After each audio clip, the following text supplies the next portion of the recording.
Everyone. It's heartening to see so many people here. Very happy about that. As we begin, it's important to acknowledge that we're in the traditional territory of the Kalapuya people as we meet today. And please welcome to this flash panel, as we call it, responding to the shooting last Friday at the Tree of Life Synagogue in Pittsburgh, in which 11 members of the Jewish community were killed while assembled in a place of worship. This is the single largest act of violence, deadly violence against Jews in American history. I'm Amy Kohlinger, an associate professor of American religious history in the School of History, Philosophy, and Religion. And I want to note that I think it's very important and appropriate that in this awful moment we pause and reflect. We are in an exceptional moment in American history. And I say this as a historian whose professional work is to identify and explain patterns in American religious life. As a human being and as an American citizen, I'm horrified by the violence that erupted at the Tree of Life Synagogue. But speaking as a historian, I am especially alarmed by the mass shooting of American Jews, because understood in its context, the shooting is a rupture and a reversal of the history of Jews in America, and it's a red flag that signals a dangerous deepening of currents of nationalism, antisemitism, and intolerance in American culture. After last week's shooting, I had to revise how I teach the history of Jews in the United States, and I will now moving forward. I devote an entire lecture in my course on American religions to antisemitism, and while there has certainly been systematic violence against Jews, I've always emphasized to my students that anti-Semitism in the United States has never taken on the truly murderous edges that have visited communities of African Americans and indigenous people in the United States. In fact, in some moments in American history, the U.S. was one of the few safe places for Jews in the world, where they could experience full citizenship and the rights and religious freedom that was denied them elsewhere. America was a refuge, and self-consciously so, for Jewish people. From the founding of the Truro Synagogue in Newport, Rhode Island in 1658 by Jews of Spanish and Portuguese descent who had fled successive persecution in Brazil and Barbados, who were addressed by George Washington in his famous 1790 letter above, and thank you, Paul Copperman, for reminding me of this. To 19th century immigration of Jews from Germany and especially Russia and Poland who were fleeing violent pogroms, the U.S. has been a place of relative safety for Jewish families. The shooting in Pittsburgh last week, the single largest episode of violence against American Jews, is an absolute rupture to this history of America as a place of refuge, safety, and relative religious and ethnic tolerance for Jews. And from here forward, I unfortunately will have to rethink how I present this history to my students, and that makes me very sad. More so, the shooting is a red flag to me as a historian. My research and teaching regularly investigate the ways in which religion intertwines with violence. Indeed, religious people are both perpetrators and the victims of violence and bigotry. And I'm attentive to the broader trends through which societies exhibit either cooperation, respect, and liberation, or stigmatization, violence, and oppression. In the context of this political moment and this presidential administration, in a week that saw the attempted bombing of the press and political figures, threatened institutional violence against transgender individuals, the attempt by a shooter to enter an African American church, and when that failed, to enter a grocery store and kill 2 black patrons, and the increased fear-stoking rhetoric against refugees fleeing violence who are attempting to exercise a legal right to seek asylum at the U.S. border, this shooting to me is a red flag that signals a dangerous normalization of hatred and violence in American culture. I'm a historian, and I know where this can lead. So, to provide a pause, some context, and a place to ponder and respond to this anti-Semitic shooting at the Tree of Life Synagogue, several OSU colleagues have offered to provide brief insight from their respective fields of research. In order, they will be Jonathan Katz, professor in the School of History, Philosophy, and Religion; Neil Davison, professor in the School of Writing, Language, and Film; Kara Ritzheimer, associate professor in the School of History, Philosophy, and Religion; Elijah Barso, instructor in Schipper, and also faculty advisor to the Interfaith Youth Council; and Paul Copperman, professor and shipper and founder of Holocaust Memorial Week. Each presenter will offer 8 minutes or so of reflection, and then we will have a broader discussion to include everyone here.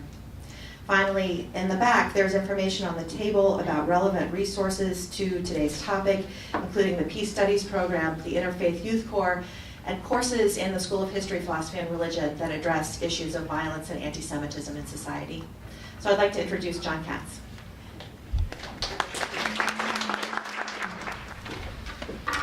Thank you, Amy, for organizing this. I was invited here, I think, to speak for actually 2 reasons. One was that I used to pray and was a member of the Synagogue Eitz Chaim Tree of Life in Pittsburgh when I lived there in the 80s. And I'm also on the board of the local Jewish community, the Beit Ham. I'm also on the song? Yeah. I'm also on the board of the local Jewish community, Beit Ham on 36th Street. I just want to, I don't have real formal remarks. I think, want to talk about these 2 aspects of my own personal experience. But I want to begin by saying that I have a daughter who lives in France, has been there for the past 6 years. And, unfortunately, we've had the Balkan murders, the Charlie Hebdo attack. There were attacks in Toulouse. There have been murders in her arrondissement. Her neighbor, a neighbor of hers, a 95-year-old Holocaust survivor, was murdered recently. And whenever these incidents occur, she calls me with great alarm. I call her with great alarm. And we console ourselves that it can't happen here, which is a recent theme which you'll see recurring everywhere in the press and media, how exceptional anti-Semitic violent acts are in the United States, and how it's something which we Jews have tended to think is having happened in the old country and not something that will follow us and belong to us here. That's especially true when you think of a place like Congregation Tree of Life, which was so well integrated into the fabric of American life. The neighborhood in which it resides, Synagogue's neighborhood, Squirrel Hill, is a remarkable place. And my colleague Eliza grew up in Pittsburgh, and she can tell you this, that it's a neighborhood that while it's largely Jewish, it's sort of the center of Jewish life in Pittsburgh, it has a great deal of other ethnic diversity. It's a place where immigrants live and feel comfortable. The synagogue itself is the oldest synagogue in Pittsburgh, and it had a very large, kind of imposing building, many sanctuary and other chapels. If you read the paper, you would have seen that there were 3 different concomitant services going on. Not to make light of this, but the murderer was not familiar with Jewish custom, in which most people come to services very late after they begin. And so fortunately, there were a few people there. It could have been much, much worse. And, I lived there in the 80s, so it's a long time ago, but I was kind of heartened to read in the paper an interview with one member who was talking about his father, who I did know and remember, who's now 95. And Mr. Dinkin was ill that day and did not go to the services, as was his custom. So it's appalling to think in those terms of a place that is, again, so well in the fabric of its city, its town, its neighborhood. Pittsburgh itself, and again, Eliza can testify to this, is a remarkable place in terms of its ethnic diversity. And so, and the fact that people do get along, African American population, the various populations from Central and Eastern Europe, the Jewish population, have a very good rapport. And so it's especially appalling, I think, and jarring that this incident could happen in a place like that. I want to call attention to the fact that what motivated the murderer to attack this particular synagogue on this particular day was that HIAS, the Hebrew Immigrant Aid Society, had called for a special day of prayer National Day of Prayer on behalf of refugees. And so it's very much tied, his rancor, his then it was very much tied not just to Jews, but to other peoples. The Jews are protecting or somehow implementing a plan to bring non-Americans, whatever that is, to this country. And so it's very, very awful in that sense. I had a great uncle who was a social worker with HIAS, as it was called, and even went back to Russia after World War I to help in the relocation of Jewish refugees. So it's particularly moving and sad for me that that was the organization that was implicated in this. As for the local community, as you might imagine, people are nervous and upset. And this past Sunday, we had a very moving kind of coming together of the population, led by our new Rabbi Phil Bresler. And when this happens, I don't know, you do get nervous, and it's unfortunate. Yesterday, I attended a meeting conducted by the John Sassaman, the chief of police in Corvallis, as to what kinds of increased security are needed and should be done. It was very reassuring to see that the police department is on top of this, and especially on top of this, since not just this immediate event, but the awareness of the local police since 9/11 has been high, and especially, as you'll remember, there was an arson attack on the local mosque here several years ago. And so the police department makes it a special effort to be connected with all the various religious communities in Corvallis to provide protection.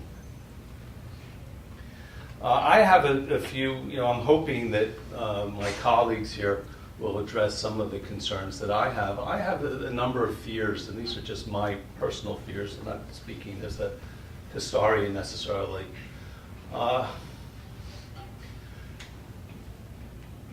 There have been crimes of hate committed not just against Jews, but against African Americans, against Sikhs, and if you remember, were attacked in a Sikh temple where they were actually Muslims were targeted, and the attacker didn't realize that they were Sikhs.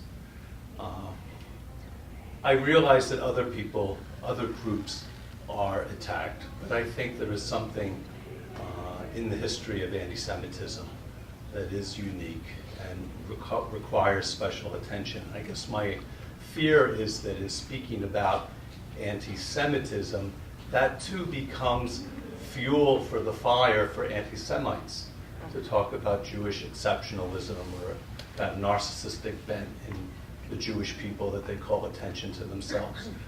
Similar debates occur around memorialization of the Holocaust. Is the Holocaust a unique event, or is it simply one of other genocides that have taken place? And therefore, why should there be special commemoration of the Holocaust? So these issues, that's one issue that sort of weighs on my mind. The other issue, which again I hope my colleagues will address, is that this act came from the political right, and I know Professor Ritzheimer is going to talk about the right in Europe, and Professor Kopperman is going to speak about the Holocaust and the Nazis. But I think the concern, we should not forget that there's also anti-Semitism rising on the political left. And it's not so apparent here in the United States, but it is very apparent and a motivating factor in Europe and elsewhere. And so, what responsibility do people who argue about the Israel lobby influence being overwhelmingly exceptional, what responsibility do they have calling attention to alleged Jewish power? What responsibility do they have in calling to alleged Jewish power in influencing anti-Semites on the right?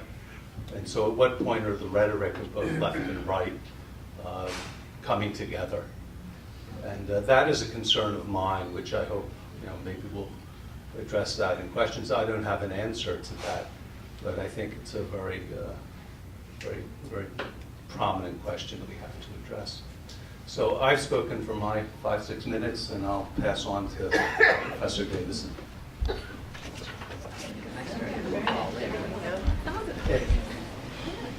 Good afternoon. Thanks for coming today. I was asked to speak about the history and nature of anti-Semitism, which seemed a little odd to me since most educated people know a great deal about what happened to European Jewry in the Holocaust and the beliefs and ideologies of the Nazis. But it's part of the nature of anti-Semitism that it's both pervasive and yet often hidden in much of the West and in our own country. It comes out of hiding both in actions and public awareness of its vehemence when a violent event occurs. And then it's taken off the table once again as a major social problem until the next event. We are presently today in one of those moments. Anti-Semitism exists in this sub rosa but perpetual state because it finds its origins in part in the very DNA of the Christian West, going back to the late medieval era, at least as far as the 11th century of the First Crusades.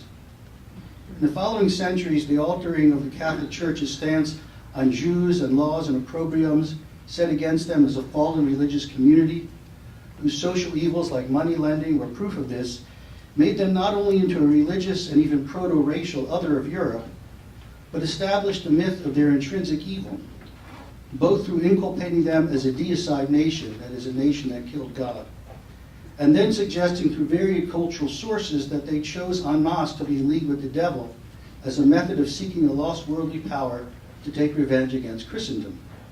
Now, this might seem far afield of what happened in Pittsburgh, but although modern anti-Semitism as a political platform and site of racial hatred would alter much of this, one cannot understand the dread of and repugnance towards Jews in the modern world without first acknowledging what is often called medieval Judophobia, and that the myth of the Jews' conspiratory nature as a people begins that far back in history.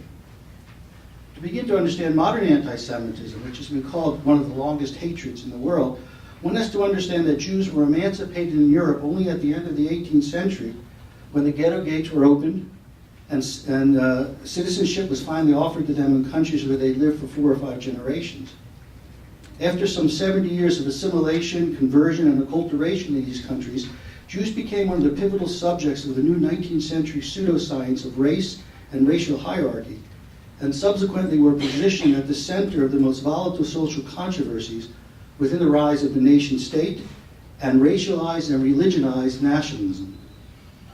The Jewish question of this group's inclusion in the modern nation has its roots in the rise of 18th century folk movements called Volkish movements throughout Europe that proclaimed a true citizen of any country could only be the racially pure people of its soil. That has resonance today, doesn't it? It is merely a 2-decade step from these modern ideologies to the turn of the century resuscitation of the conspiratory portrait of the Jews, positioned then by both the far right and far left, that is, Jews as greedy arch-capitalists or Jews as subversive Bolsheviks, as rootless, wealthy internationalists who through a global financial conspiracy are in league across nations to control the pocketbooks, economies, and ultimately the minds of pure, God-fearing, earnest humanity. The most widely disseminated version of this myth was, of course, the book, The Protocols of the Wise Elders of Zion, first published in the 1890s. It remains an important text for all white supremacists and even the leaders of some contemporary countries today. It was this Jewish conspiracy myth combined with fascist ultranationalism that sat at the center of Nazi racial eugenics and their attempt to genocide the Jews. And it remains a central belief of neo-Nazis and white supremacists to this very day, and unfortunately this very week. In our own culture, the fault lines of racial and gender injustice run so often along the axes of minorities of color and LGBTQT issues that we tend to lose sight of the fact that the center of all white supremacist ideologies is a hatred toward not what they perceive as a disempowered, supposedly inferior racial group, but a socially or even metaphysically powerful, mercenary, secretive group who are always busy in their attempts to hurt good people and ruin the world.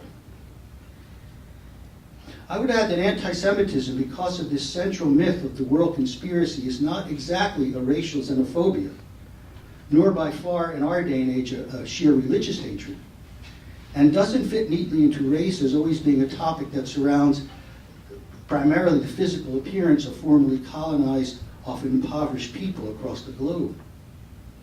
Rather, anti-Semitism, which does of course draw to some extent on the racist script, and has a note of xenophobia in it always, has been rather called by the historian and sociologist Zygmunt Bauman a unique kind of proteophobia.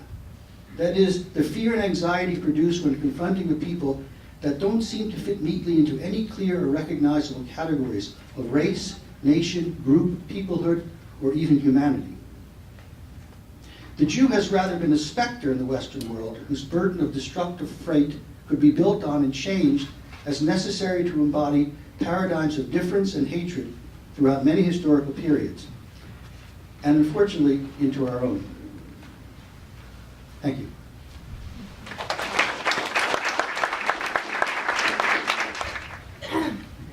Thank you all for coming today. So my name is Kara Ritzheimer, and I'm an associate professor of history in the School of History, Philosophy, and Religion. And I was asked to speak about fascism, so that's my contributions. And so for my students who heard about this today, you're getting a double dose. Over the last 2 years, historians like myself have grappled with the question of whether or not we're living in an age or in a moment that's comparable to the 1920s or to the 1930s.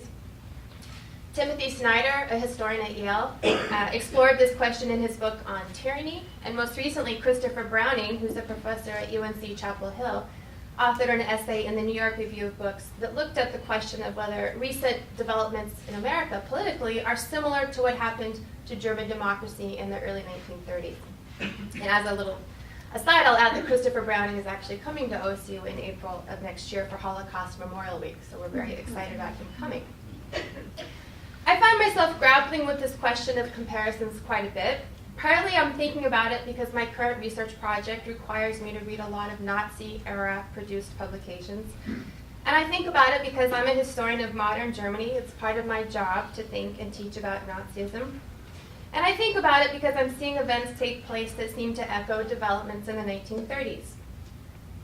Those young men who on the eve of the Unite the Right rally in Charlottesville, Virginia, carried tiki torches, enchanted blood and soil, and Jews will not replace us, were purposefully asking for this comparison.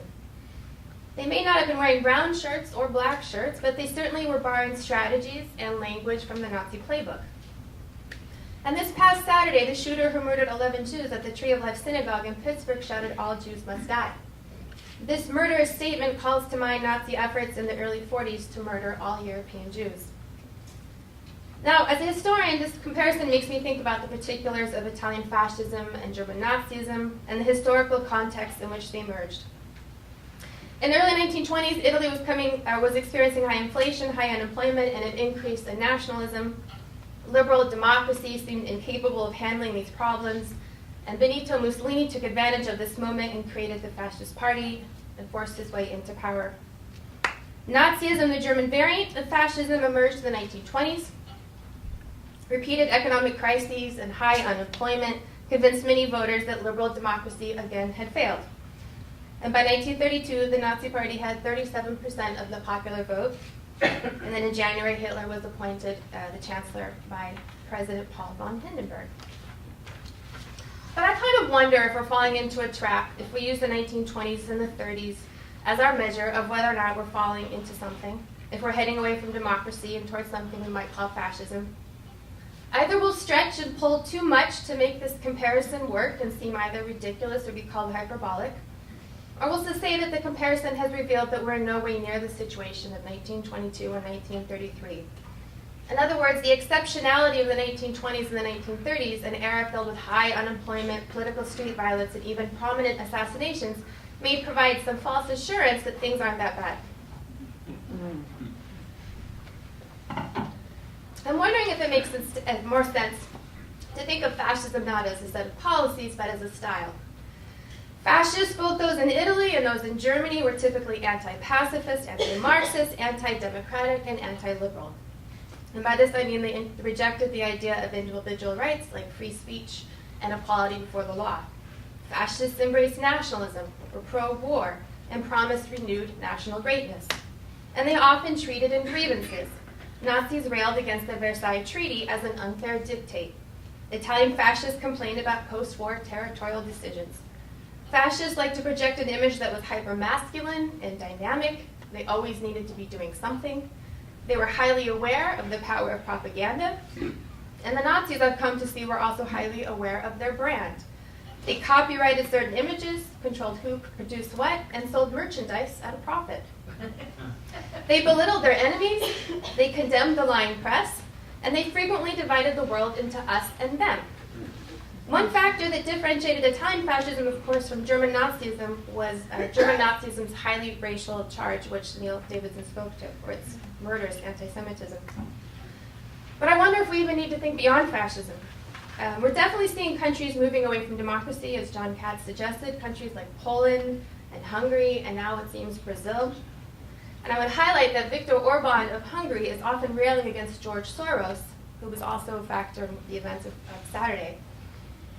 This shift away from democracy may be heading towards something reminiscent of fascism in terms of its style, but maybe something entirely new, particularly since social media seems to have completely changed the political landscape. Whatever is going on here, this politics in a new key, to borrow a term from historian Karl Schorska, it does seem to be trading in this us and them oppositions and creating a conspiracy-laden climate that absolutely feeds anti-Semitism. I wish I had answers about how to combat it. I kept looking at our poster for today and the questions that were asked, but I do know it's important that we remain horrified by what we're seeing and that we demand that our political leaders unequivocally reject it.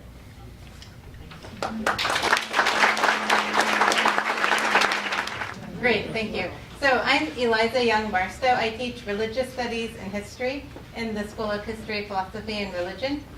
And as John Katz noted earlier, I am from Pittsburgh. I am not from Squirrel Hill. I'm from a town called from Mount Lebanon. It's a suburb of Pittsburgh.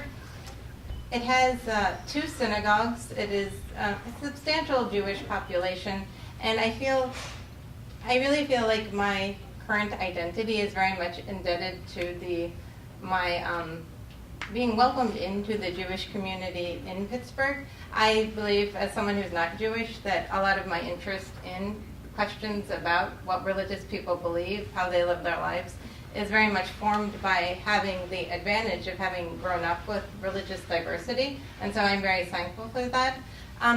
Something else I wanted to mention, and I hesitated to do this because I want to emphasize that the current political climate is absolutely contributing towards a rise in anti-Semitic and racist and white supremacist actions. But growing up, as I did, with so many Jewish friends and neighbors, I was not unaware of anti-Semitism as a reality in the 80s and 90s.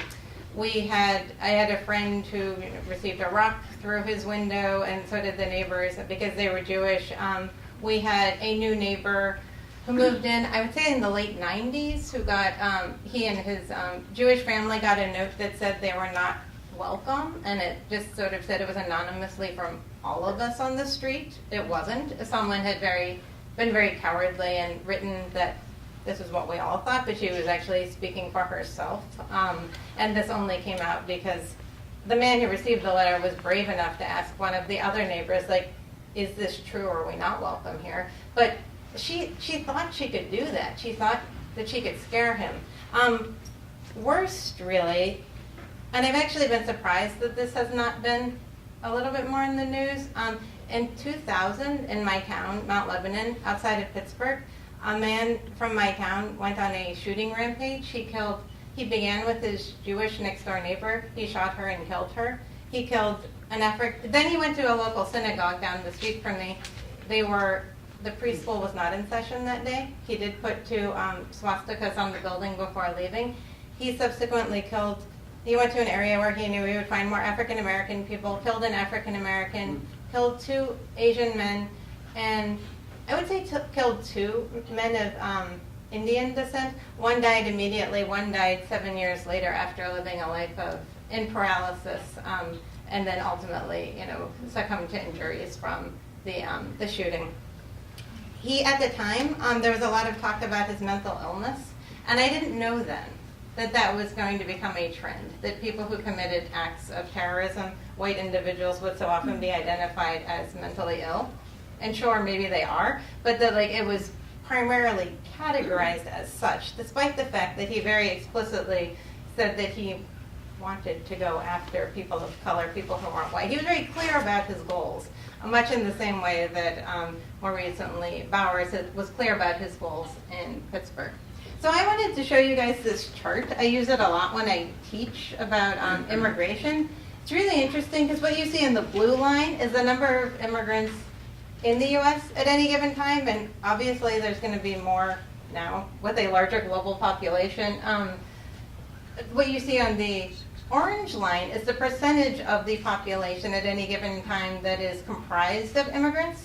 So if you look at, and I know we are preoccupied with this time, but around 1920 or between 1900 and 1920, really like 1910, and you look around now, you actually get pretty similar. You're looking at a time period in which the percentage of the American population comprised of people who were not born in the country is 13-point-something%.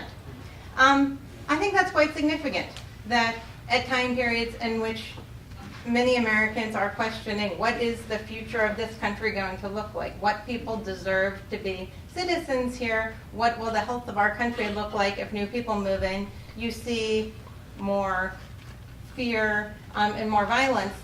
But I'm not excusing it. I'm not saying oh good, we'll just move on past it like we did in the 1920s. Nor am I saying we can predict what happened because of the 1920s, but I am saying that I see a strong correlation there. And this was followed, and this seems contemporary also, right? In 1882, you had the Chinese Exclusion Act, which, well, it did what it said. It excluded Chinese people. The Immigration Act of 1917 cast a wider net. And the 1921 Immigration Act and 24 got more and more rigorous. They looked back to the past, first to I think 1910 and then to 1880, saying let's look at the number of people in the country at that time who say were from Russia. You can only, in years going forward, have 3% of that number entering the country. And so basically, it's a quota system, and it was very, very much aimed at stopping people from Eastern Europe, where Jewish people were coming from, and Southern Europe, where Catholics were coming from. And it was, the 1924 legislation is what held until 1965, when we had new legislation. And I think now we see attempts that the federal government is thinking about stricter ways of defining who can be a citizen. So I do see some similarities.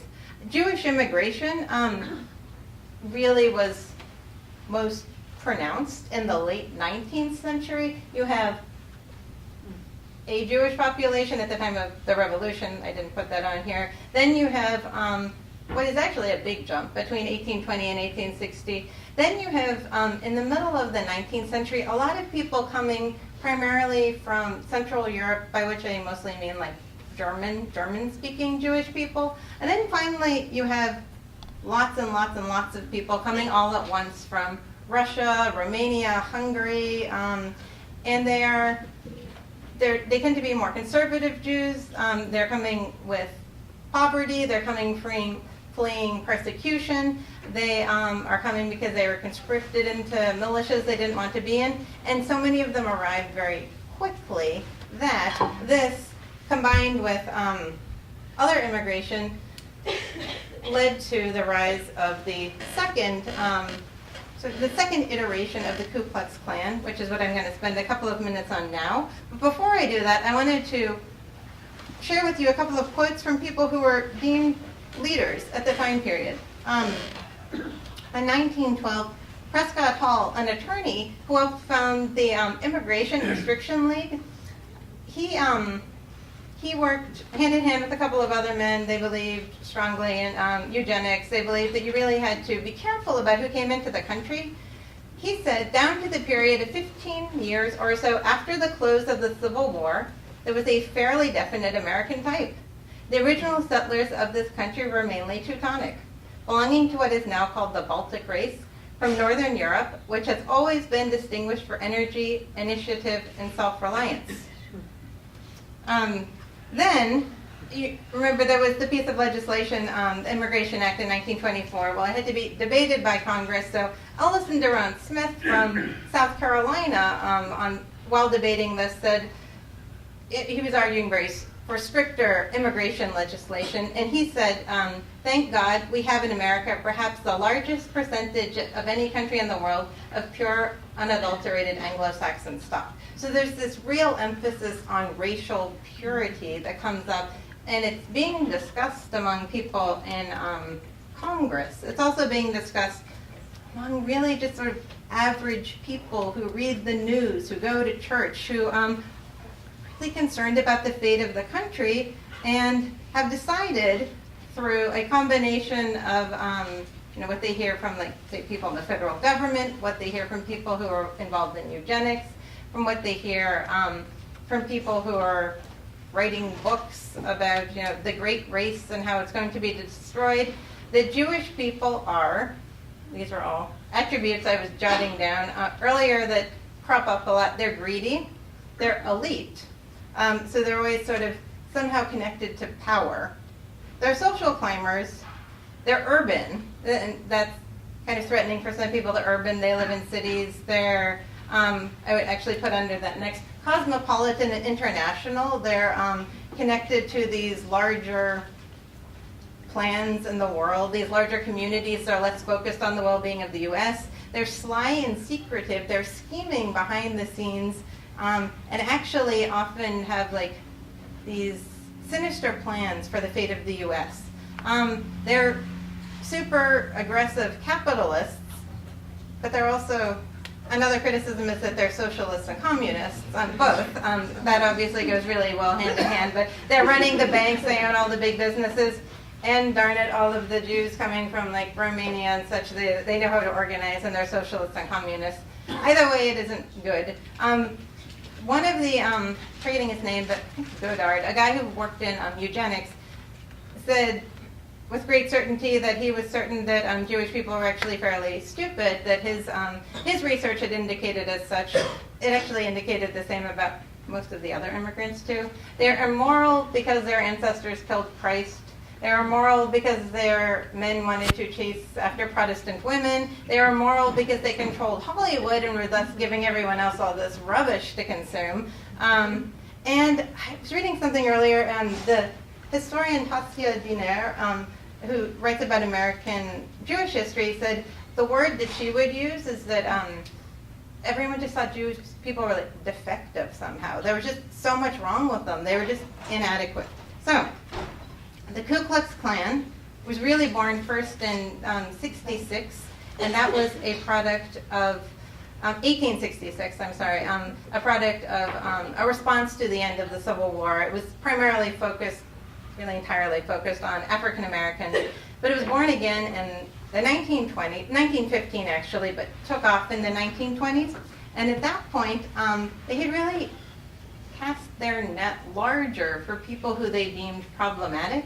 And so at this point, to join the Klan was to take a stance against African American people succeeding, certainly, interracial relationships, but also Catholics and Jewish people entering the country in large numbers and really sort of integrating into the U.S. and having any type of success. And the people who joined the Ku Klux Klan in the 20s, I mean, they were all over the place, but lots of them were lawyers and doctors and ministers, and they met in churches. They had these barbecues. They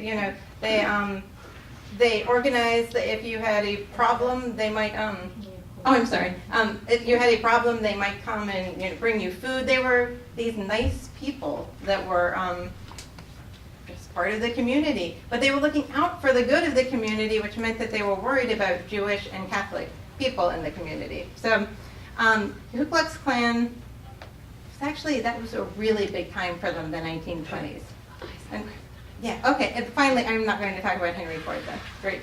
That's the last one before Henry Ford, so I'll be done. Thank you. Oh, Sure. Good, okay.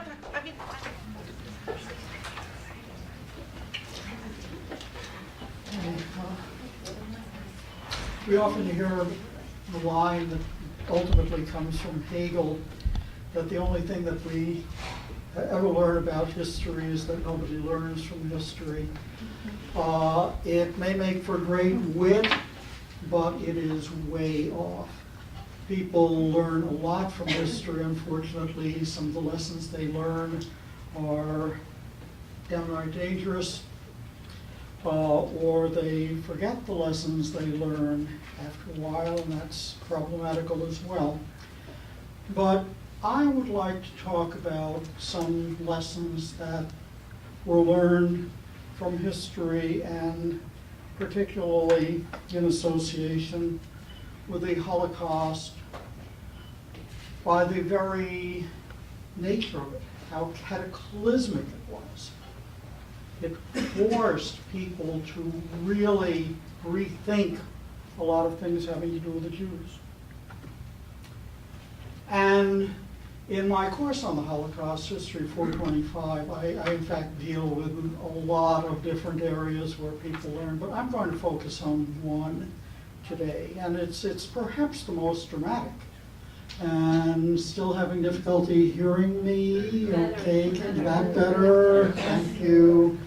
And please feel free to motion and let me know if in fact I am not speaking loudly enough. Okay, I'm going to talk about tamping down the longest hatred, as antisemitism has been called, and as a couple of my colleagues have already referred to it as. I think it is quite fair to say, and one can elaborate at incredible length, that religious animosity played a role in the difficulties inherent in Jewish history.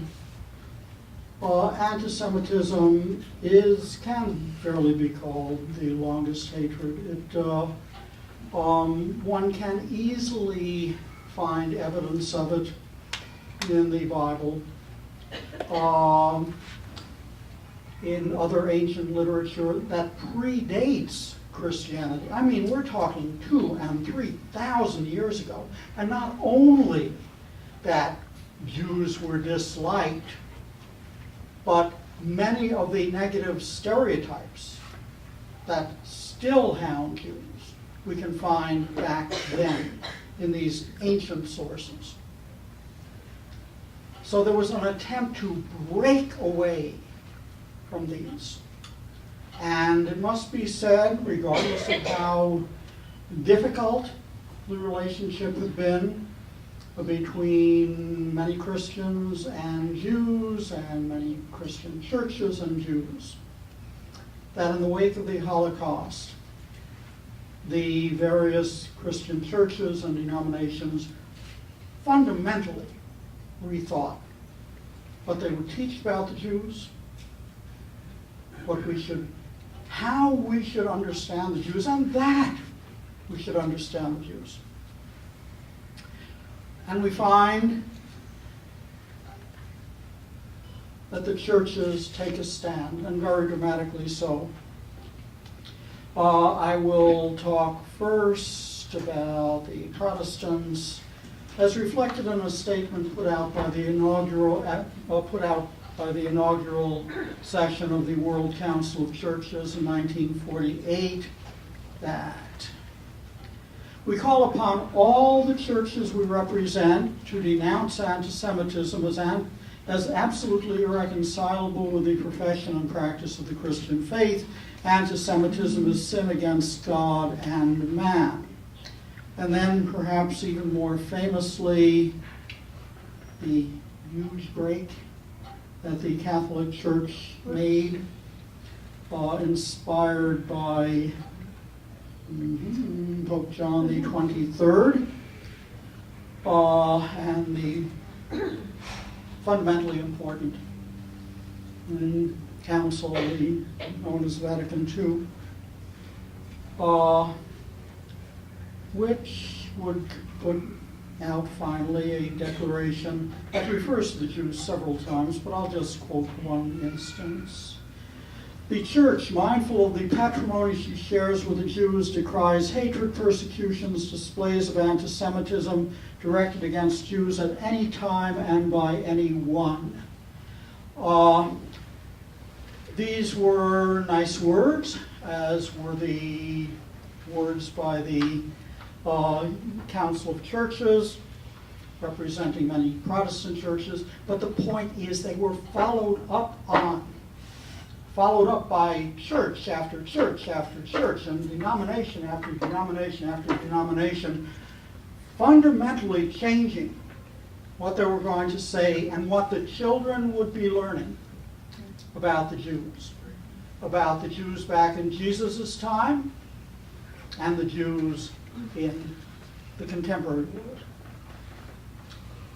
world. And this goes on for decades. It comes down to the present, and more dialogue between Christians and Jews as well. And along the way, bigotry is marginalized within Christianity. Yes, there are still anti-Semitic clergy, anti-Semitic congregations, sometimes virulently so, but they are marginalized. The churches that they would claim to represent, the denominations that they would claim to represent, have disowned them. And that is a fundamental, an extraordinarily important change. I'm going to talk a bit about, yes I am, the decline in American antisemitism, mainly post-1945, but I'm going to refer first to sets of polls. By the way, the modern public opinion poll basically is a product of the 1930s. So we have instruments for measuring public opinion that we would not have had earlier. And historians have filtered through and have come up with lots of polls that refer to the Jews. What I'm going to do is compare some polls that were taken from 1939 to 1945 with others taken asking basically the same questions during the early 1960s. And what do we find? Numbers of respondents who would not hire Jews if they had an opportunity. The earlier polls, late 30s, early 40s, 43% say they wouldn't hire Jews. Poll from the 1960s, 6%, that they would not live next door to Jews. Goes down from 25% to 3%. That they would not vote for a Jew for president, from 46% to 8%. That colleges should have quotas restricting the number of Jewish applicants being admitted, down from 28% to 4%. There was a poll taken during the Second World War, taken in 1944, about which groups were menaces to America. The war was going on. Obviously, the United States was at war with, among others, Japan and Germany. Japanese and Germans are on the list, but far and away, the number one group regarded as a menace was the Jews, 24%. You're out of time. Oh, God. Okay. 1962, another poll shows 1%. Okay, so antisemitism sharply declining. 2%. Two? Oh, wow. I would like for us to have discussion. Okay.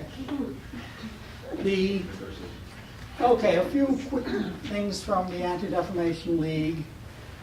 Of 1964, we're still finding that about 29% of the respondents to a survey by the ADL are saying that, well, they accept a number of negative stereotypes about Jews and can be regarded as anti-Semitic. The number declines, and then we have a fairly steady number across the late 90s, about 20 years worth, we'll say, about 12 to 14%. On the other hand, what we find at the same time is that the number of incidents of antisemitism vary significantly, and that, as has been pointed out many, many times over the past week, recently the numbers have risen, and it must be said that right after the presidential election in 2016, the numbers of incidents in which Jews or Jewish property was somehow targeted skyrocketed, and then continued to rise in 2017. And, well, I would just like to point up, here are some great numbers from a world survey put out by the Anti-Defamation League. The United States is fairly low in terms of antisemitism. What is interesting to see is countries that are even lower in some cases or significantly higher. It's noteworthy that in Germany, where there has been an extraordinary re-education program that is having impact, anti-Semitism is significantly down. But that in countries formerly associated with the Holocaust with high degrees of anti-Semitism, This is really another 5 minutes. these statistics. Okay. Well, you know what? I am going to skip over this. I'd just like to quickly talk about some incidents, kind of bring this home. There were, and I've been here since 1978, and could see incidents in Oregon, in Corvallis in the late 70s, early 80s. One reflected here, the Torah scrolls desecrated. But I am going to mainly talk about, for a minute or so, a series of episodes that took place between 1983 and 1986. In April 1983, between 15 and 20 local Jews and Jewish families received happy birthday cards. But they weren't cards for the recipients. They were cards for Hitler, whose birthday was in April. This touched off a set of incidents that went on for several years. Lots of hate mailings. Problem: the Jewish spider grasping the world. Solution: the oven. That sent out in 1986. There were incidents on campus. A Jewish student found a card that had been an index card that had been stuffed into her mailbox in her dorm. This is what it read. Okay, handwritten, go home with a swastika on it. There was the airing of a hate talk show with a neo-Nazi theme, etc., etc., etc. Okay, what was done about this? First of all, members of Beit Am, etc., members of faculty, made sure that the campus knew what was happening. Held sessions to discuss this. Publicized the events. Here's the Barometer article about the Hitler cards. And then everyone who one might hope would be supporting us came through. members of the city council, as a group, visited Beidon to show their support for the Jewish community in this time. The mayor decreed that 1986 would be a year of fellowship and elaborated on what that should mean. Basically, respect for each other. The press. Can I offer the idea that you might tie things up, because I'm sure everyone has I'm questions. sure, I'm time, there's really just No, I a mean now. little bit to go. Okay. The press was supportive, the police, the district attorney, all supportive, the churches were supportive. This is a statement calling for dialogue with a particular Christian denomination. And finally, okay, there was a lot of one-on-one of Jews who were feeling isolated. This woman writes, as a Jew, it has always made me a little afraid of where I am. Oh, Excuse can me, you? just that I know that there's Okay. other people, a Anyway, dialogue to happen. okay. Anyway, this is the last slide. Thank you.